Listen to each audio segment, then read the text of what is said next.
आप लोग अवगत हैं कि 17 तारीख को चंदन मिश्रा के हॉस्पिटल में गोली मारकर हत्या कर दी गई थी और इसमें जो शूटर्स थे वो अलग अलग जगहों पर भाग गए थे। अनुसंधान शुरू करते हुए पटना पुलिस के द्वारा विभिन्न जगहों पर रेड छापामारी लगातार की जा रही थी और इसमें कई लोगों से पूछताछ की गई। इसमें जब टीम को भेजा गया अलग जगहों पर तो जो इसमें मेन शूटर थे तौसीफ, उनको कलकत्ता में घेरा गया। कलकत्ता पुलिस, कलकत्ता एसटीएफ के द्वारा बहुत ही सराहनीय सहयोग दिया गया हम लोगों को और उस सहयोग के बदौलत ही तौसीफ की गिरफ्तारी कलकत्ता से हो पाई है। तौसीफ के साथ 3 अन्य व्यक्ति भी वहाँ पे मिले हैं जिनका इस षड्यंत्र में रोल रहा था। अभी तक जो प्रिलिमिनरी पूछताछ हुआ है इसमें ये बात आई है कि तौसीफ के भाई हैं, मौसेरे भाई हैं निशू खान, उनके घर पे ये सारे षड्यंत्र रचा गया था। षड्यंत्र रचने में कई जगहों से इनपुट आया था, लेकिन निशू खान के घर पे ही लोग जमा हुए थे, वहीं से ये कार्य किया गया था। निशू खान के अलावा जो 2 व्यक्ति और पकड़ाए हैं ये उनके सहयोगी रहे हैं और उसमें उनके भागने में सहयोग किया गया था। तौसीफ खान पूर्व में भी अपराधी रहे हैं, इन पे पूर्व में NDPS, arms act, attempt to murder का केस रह चुका है। निशू खान के ऊपर भी रंगदारी और आर्म्स एक्ट के केस पहले भी रह चुके हैं। इसमें बाकी जो 2 लोग हैं, 2 लोगों के बारे में आपराधिक इतिहास हम लोग निकलवा रहे हैं। इन चारों को कलकत्ता में पकड़ा गया है। कलकत्ता में पकड़ने के बाद इसमें विधिवत इनका ट्रांजिट रिमांड के लिए अप्लाई किया गया है।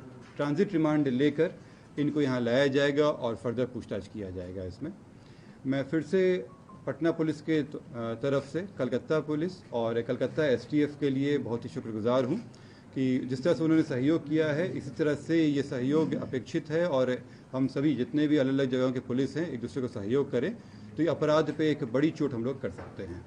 सर, इसमें निशू खान का स्टेटमेंट आया है कि वो इसमें इन्वॉल्व नहीं था और वो वहाँ था भी नहीं। निशू खान के घर पे ही ये कार्रवाई हुई थी और निशू घटना के थोड़ी देर पहले ही निशू खान अपनी गाड़ी से इन लोगों को लेकर भागा। वो गाड़ी में मौजूद था, उसी की गाड़ी का इस्तेमाल किया गया था, उसके एविडेंस आए हैं हम लोगों के पास। बाकी जो अनुसंधान का विषय है, अनुसंधान में जैसा आता है उस हिसाब से कार्रवाई करेंगे। ये सब अनुसंधान का विषय है। जब उनको ट्रांजिट रिमांड से यहाँ लाया जाएगा, कोर्ट में प्रस्तुत किया जाएगा, फिर हम लोग रिमांड लेकर उनसे पूछताछ करेंगे। कौन लोग हैं सर जिनको अरेस्ट किया गया कोलकाता से?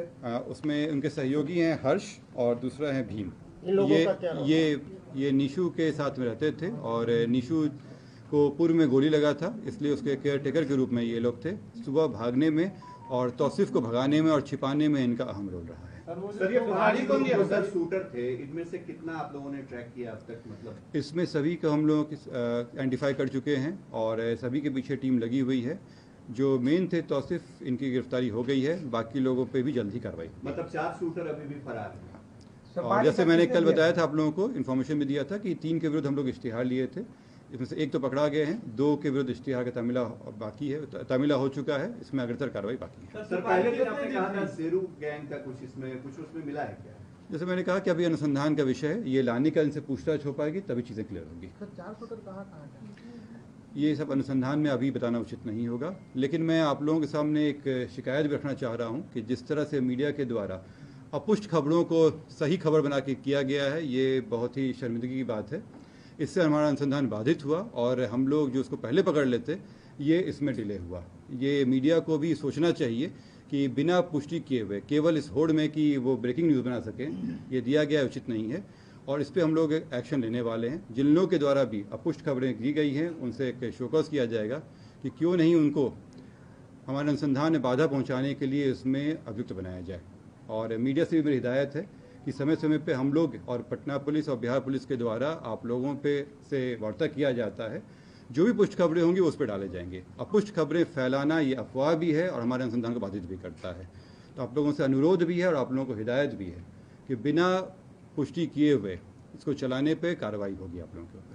कितने लोगों को हिरासत में अभी आप लेकर रखे हैं जिससे पूछताछ हो रही है? अब जैसे मैंने बताया कि 4 लोगों को कलकत्ता में ट्रांजिट रिमांड के लिए ले जाया गया है, कोर्ट की प्रक्रिया है। इसके अलावा बाकी लोगों से पूछताछ चल रही है। अभी इसके अलावा अन्य अरेस्टिंग अभी नहीं है। सर, हत्या हुई है, हत्या का कारण हम लोग जानना चाहेंगे। आप नहीं बताएंगे और आप कहेंगे कि ये हिदायत है, मीडिया अपुष्ट चलाती है, ये तो आपत्तिजनक बात है। आप स्वयं जानते हैं इसमें कि मीडिया कई दिनों से दिखा रही थी कि कई लोग पकड़ा गए हैं। अगर वो मुझे प्रूफ दे सकते हैं उस चीज़ का तो मुझे कोई आपत्ति नहीं है, अपने शब्द वापस ले लूँगा। लेकिन नहीं, अगर वो इस तरह का है उनके पास तो मुझे कोई आपत्ति नहीं है इसमें। लेकिन आप लोग जब तक पुष्टि ना हो अफवाह ना फैलाएं, क्योंकि ये काम पहले भी होता था। ये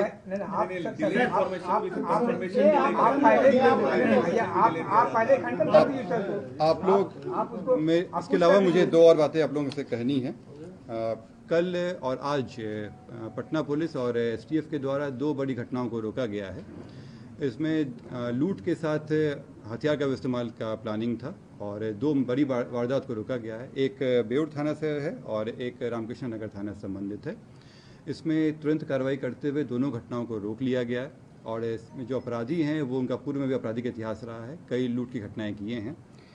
रामकृष्ण नगर में 3 व्यक्ति पकड़ाए हैं, सोनू कुमार, अभिषेक कुमार और विशाल कुमार। इनके पास से एक देसी पिस्टल, 2 कारतूस, साथ में चोरी का मोटरसाइकिल पकड़ाया है। ये पूर्व में भी अपराधी रहे हैं। इसके अलावा बेउर थाना से एक व्यक्ति पिंटू कुमार पकड़ाए हैं जो पूर्व में नदी थाना में लूट के केस में भी वांटेड थे। इसके अलावा ये अन्य घटनाएं भी करने जा रहे थे। इनके ऊपर पूर्व में लूट और डकैती के 4 केस दर्ज हैं।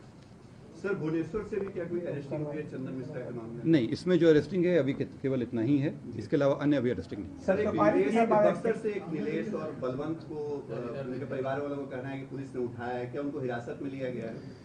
ऐसी कोई इन्फॉर्मेशन जो आप लोगों को मिली है वो गलत है। बलवंत और जो अन्य व्यक्ति के नाम ले रहे हैं उनके विरुद्ध बलवंत के विरुद्ध जो है इश्तिहार की कार्रवाई चल रही है।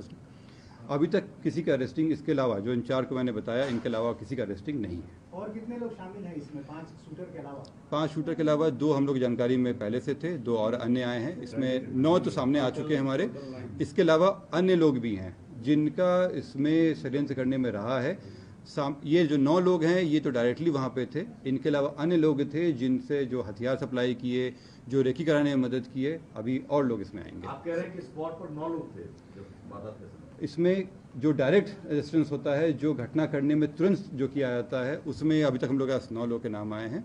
बाकी अनुसंधान का विषय है और जो बाकी लोगों का इसमें रहा है, जैसे हथियार सप्लाई करने में हो, उनको लॉजिस्टिक सप्लाई करने में हो, उन सब के अभी आना बाकी है। शेरू सर पूछताछ में क्या बताया जेल में? ये अनुसंधान का विषय है और जैसा अनुसंधान में सामने आएगा बातें बताई जाएंगी आपको।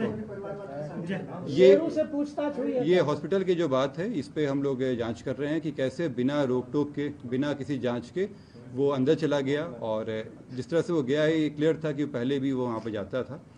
क्यों नहीं हॉस्पिटल के द्वारा उन्हें रोका गया, पूछा गया? क्योंकि जब आम आदमी जाते हैं तो उनसे पूछा जाता है कि वो किस कमरे में जा रहे हैं, चेकिंग होती है, फ्रिस्किंग होती है। तो फिर इस मामले में क्यों नहीं किया गया? सर, एक जानकारी ये आ रही है कि तौसीफ जो है वो पारस हॉस्पिटल के स्टाफ से उसकी अच्छी जान पहचान थी। वहाँ पर मेडिक्लेम का भी काम वो कराता था और दिन भर वहीं रहता था। तो क्या इस बैकग्राउंडर में हॉस्पिटल के कोई स्टाफ को आप लोगों ने चेक किया है या कुछ ऐसा? तौसीफ को जब लाया जाएगा तो उनसे पूछताछ हुई। उन पूछताछ में ये भी एक प्रश्न रहेगा कि किस तरह से वो रहा है। जब वो बात सामने आएगी तो हम लोग से डिस्कस सर, करेंगे। आरोपियों को कब तक यहाँ लाया जाएगा और क्या सड़क के रास्ते लेकर आ रही है पुलिस? इसमें जो विधि हम लोग का जो समझ कार्रवाई है उसमें पहले ट्रांजिट रिमांड लिया जाता है, कोर्ट में ले जाया जाएगा और फिर उनको यहाँ लाया जाएगा। किस तरह से लाया जाएगा ये बताना उचित नहीं होगा। शेरू से पूछताछ हुई है क्या सर? ये अनुसंधान का विषय है, ये अभी हम लोग रिवील नहीं करेंगे। अभी उनको आने दीजिए, पूछताछ में स्पष्ट हो जाएगा सब कुछ। ये चीज़ें जब तक आप लोगों को एविडेंस के साथ हम लोग प्रस्तुत ना कर दें अभी उस पर हम लोग कमेंट नहीं करेंगे। सर, पुलिस की लापरवाही भी सामने आई है। पुलिस की लापरवाही आने पे ही कुछ लोगों पे कार्रवाई हुई है और अगर किसी अन्य की भी आती है तो उस पर भी कार्रवाई होगी। हथियार बरामद हुआ? अभी हथियार बरामदगी नहीं है। एक डॉक्टर का नाम आया था, उनसे भी पूछताछ हुई है क्या? देखिए, इसमें कई लोगों से पूछताछ हुई है और कई जगहों पर, कई शहरों में पूछताछ चल रही है। तो डिटेल्स स्पेसिफिक आपको हम नहीं दे सकते। किस रास्ते से आए, किस रास्ते से भागे, ये तो पता चला? जैसे मैंने बताया कि ये अभी कलकत्ता से हुए हैं तो कलकत्ता भागे हैं। कुछ जो लोग हैं वो अन्य जगह पे गए हैं। हॉस्पिटल आने के भी एविडेंस हैं, आने दीजिए इन लोगों को। इनसे पूछताछ होगी कि जो इनको सप्लाई किया गया था मोटरसाइकिल और गाड़ियाँ जो थी वो कहाँ से। महिला की भी बात आ रही है सर, सामने आई थी। हम लोग को अभी 4 लोग को ला रहे हैं पूछताछ के लिए। अगर अन्य किसी की भी आएगी बात तो उन पर कार्रवाई होगी। दोनों बाइक बरामद हुआ? अभी बरामदगी नहीं है, अभी इन लोगों के साथ ही पूछताछ होगी, उसके बाद बरामदगी होगी। गाड़ी जो लेके गए थे उसकी बरामदगी हो गई है। गाड़ी बरामद? गाड़ी बरामद हो गई है। क्या कलकत्ता के रास्ते कहीं बाहर भागने की भी प्लानिंग थी सर? ये आने दीजिए तो नेपाल या बांग्लादेश? ये आने पे स्पष्ट होगा। सर बैंक मैनेजर का जो सब मिला था उस मामले में कोई अपडेट कुछ? पोस्टमार्टम से वो स्पष्ट हो पाएगा कि क्या है। पोस्टमार्टम रिपोर्ट अभी हम लोग को मिला नहीं है। हम लोगों ने रिक्वेस्ट किया है कि वो जल्द दे दें। जैसे ही आता है उससे स्पष्ट होगा कि ये हत्या है या एक्सीडेंट का मामला है। इसमें चंदन मिश्रा को कितनी गोलियां लगी थी, कुछ पीएम रिपोर्ट आई है? ये अभी पीएम रिपोर्ट हम लोगों को नहीं प्राप्त हुई है और इसलिए अभी इस पर हम कमेंट नहीं कर पाएंगे। कितना खोखा बरामद हुआ सर वहाँ से? ये इन्वेस्टिगेशन का पार्ट है, अभी इसको हम लोग आपको डिटेल्स नहीं देंगे।